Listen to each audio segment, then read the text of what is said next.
Hi guys, my name is Omar and this is my turn project video. My turn project is an application called S-Investor. If you go to the help screen, we can see how to navigate around S-Investor. However, today you will have me to walk you through the process. We will start by entering the demo version of this application because the demo version only runs 40 companies in comparison to the NASDAQ version, which will run about 3,000 companies, so it takes a long time to load.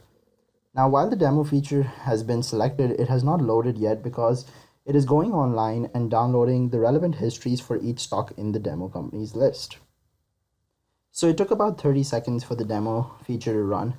And now that we can see the exchange in front of us, we can see that in the exchange we have the ticker, which is the sign in the stock exchange for that particular company, along with the last closing price, which has been downloaded off the internet, and the daily gain percentage as well as the weekly gain percentage. Now, as we can see, there are colors corresponding to each company. These colors represent whether there has been a rise or a fall in the previous day.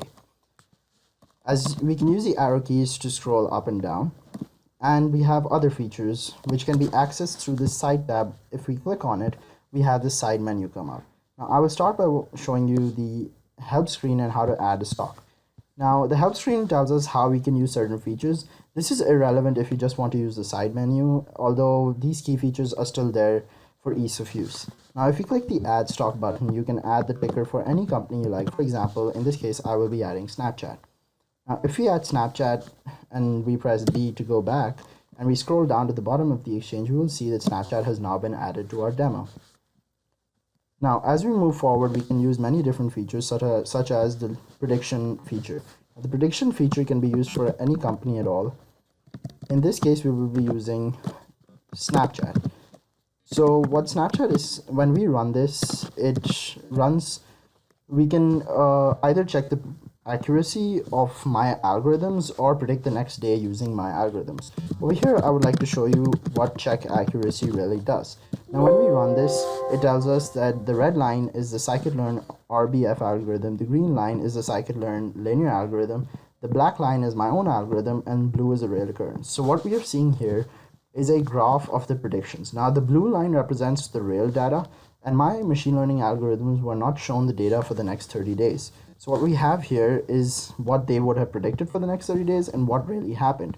And as we can see here, my own algorithm is very similar to that of scikit's linear algorithm.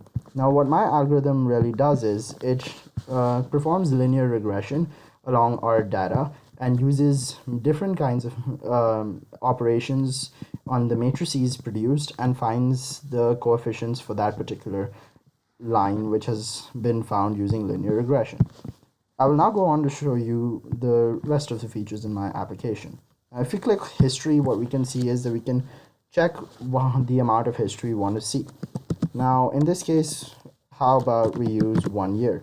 Now when we click 1 year, it will ask us which ticker we want to use it for. So if we use Facebook in this instance, what we can see is the price against the day number over the past year. Now, as you can see over here, it says 250. That may not make sense to you, but it's only because the stock exchange is closed on weekends, obviously.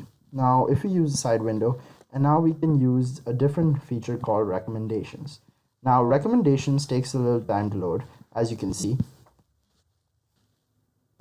In total, it can take about 2 minutes and 30 seconds to load this particular feature. So as you can see, the recommendations button has taken us to this screen. Now this is a screen of the recommendations of companies which we should be investing in for the next day. So what my algorithms have done is they have run on each company in the demo exchange, and it has taken out all the companies which are predicted to increase for the next day. These have been ordered in the percentage increase over the next day. So the first, and so as we go higher up in the list, the higher the increase is predicted to be for the next day. In this case, it is Tesla, and the prediction is the weighted average of the three predictions from the machine learning algorithms. If we press back, we can go back to the demo companies. Thank you for watching this video.